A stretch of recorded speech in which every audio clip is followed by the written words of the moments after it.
Sidebar, a short and sharp conversation series with leading general counsels about the decisions, the reflections, and the people behind the title. I'm Trista Engel, CEO of Paragon Legal, and today I'm joined by Claudia Regen, General Counsel at Spotless Brands. Claudia is a 9-year GC, and she has led legal teams in telecom, food service distribution, software, and now car wash. Claudia, you've been such a great supporter of this series. It was lovely to meet you a few months ago in person, and I'm so excited to have you. Thanks for being here. Thanks so much. All right, let's jump in. What's one issue facing legal teams right now that's not getting enough attention? I think we're all working really hard to adopt AI and new technology and tools. And often the governance and integration work that's needed to make these tools drive the business outcomes we want doesn't really get enough attention. So, from my vantage point, we need to look at our systems holistically and ask, what did we build? Does it drive the outcomes we're looking for? Because if we don't design them with the end in mind, we could inherit some defaults. And I think the real shift, as we're all moving so fast, is to move from adopting the tools to operational transformation, where the governance isn't separate from the work, it's part of the work. I love that point.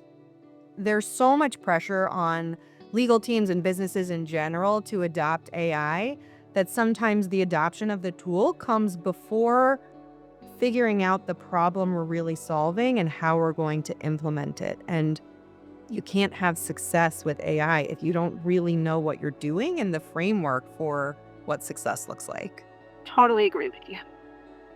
What's something that's surprised you about the GC role? Everybody talks about the role as a problem-solving role, and it is.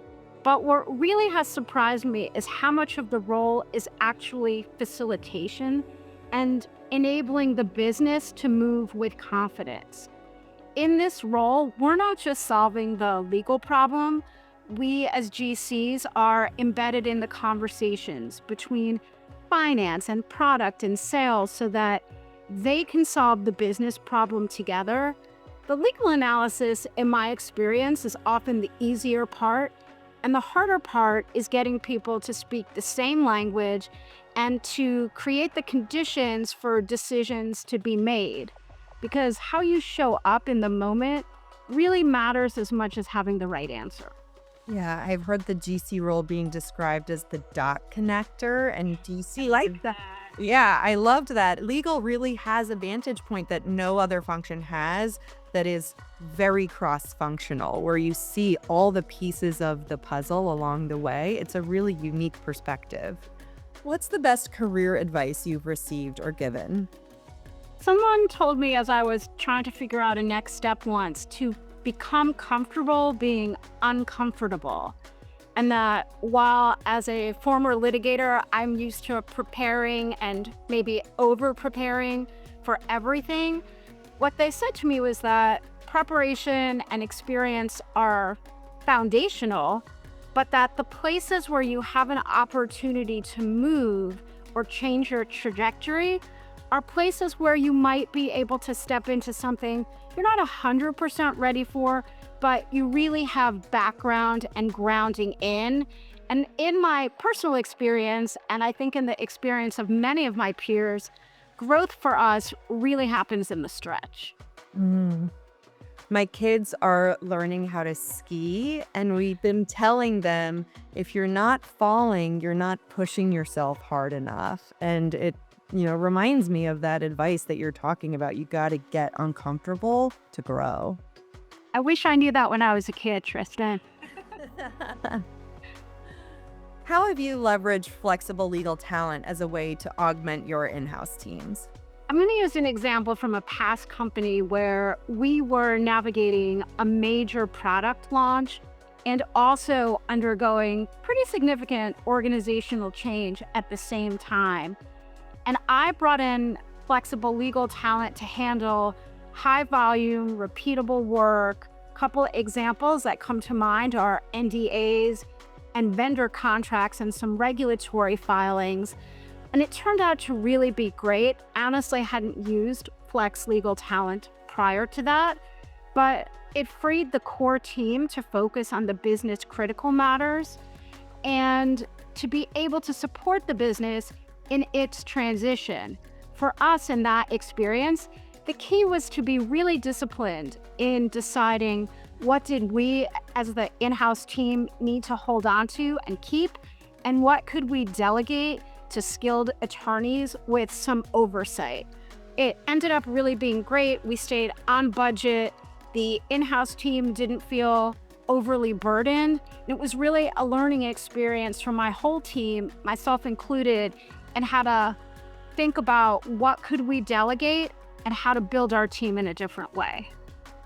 That's a fantastic example. And the thing I loved most about what you said was the ability to keep your in-house team focused on the really business critical strategic matters, which is, I think, is something that gets overlooked sometimes, is that yes, you're managing budget. Yes, you are managing the workloads and the burnout of your existing team, but you're also developing them in a new way and giving them opportunity by freeing them from the day-to-day, especially when you've got a big project going on. If you don't mind one last piece, I would say one other way that it was helpful in a development way to the rest of the team was it gave them an opportunity to manage when not all of the team had that opportunity previously.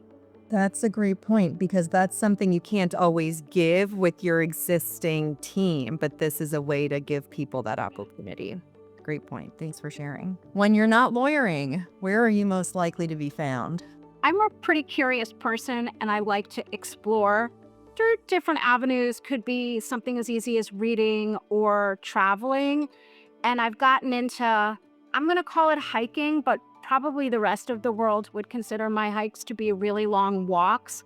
There are some really great trails near me, and hiking has really become a favorite way to explore, especially when I'm traveling.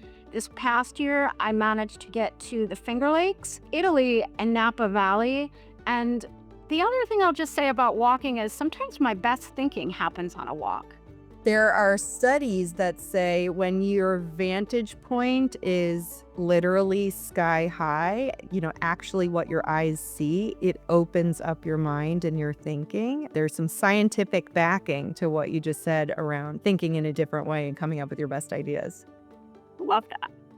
And the bonus question, Paragon turns 20 this year. What's one memory from 20 years ago that still stands out to you? Well, congratulations on 20 years. That's a pretty great anniversary. On the personal front, in 2006, I met my husband, and it's a pretty fun story. I had lived in the DC area for a long time and was looking to sort of expand my social circle. And I'd heard about a local food group and decided I would give it a try. So it was really a great experience because I made a ton of friends who are friends today. And the story of how I met my husband is we went to a big group dinner, about 12 of us, at a Chinese restaurant in the area. For anybody local, it's a Peter Chang restaurant. And as the food was making its way around the Lazy Susan, we would all take our share. And then one of the dishes was a special, the chef had prepared these special ribs. And when the Lazy Susan got to me and my now husband, Scott, there was only one rib for the two of us. And he shared his rib in what I still like to call a heroic act. I love that. That is an amazing story. And way to go, Scott. Best decision he ever made to share his rib with you. That's an awesome story of meeting your husband. Thanks for sharing. All right, Claudia, it is always a pleasure. Thank you so much for sharing your journey and your stories. Thank you so much. Okay, that's a wrap on today's episode of GC Sidebar. Catch more great conversations on our website at paragonlegal.com. Thanks for tuning in.